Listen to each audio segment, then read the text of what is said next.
আজকের কবিতা প্রশ্ন, কবি রবীন্দ্রনাথ ঠাকুর। মা গো, আমায় ছুটি দিতে বল, সকাল থেকে পড়েছি যে মেলা।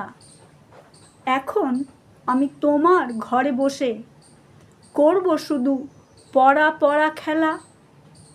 তুমি বলছো দুপুর এখন সবে, না হয় যেন সত্যি হলো তাই। একদিনও কি দুপুরবেলা হলে বিকেল হলো মনে করতে নাই? আমি তো বেশ ভাবতে পারি মনে, সূর্যি ডুবে গেছে মাঠের শেষে।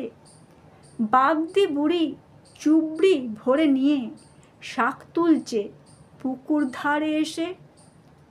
আঁধার হলো মাদার গাছের তলা, কালি হয়ে এলো দিঘির জল। হাটের থেকে সবাই এলো ফিরে, মাঠের থেকে এলো চাষির দল।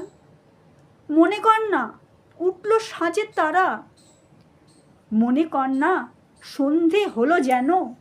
রাতের বেলা দুপুর যদি হয়, দুপুরবেলা রাত হবে না কেন?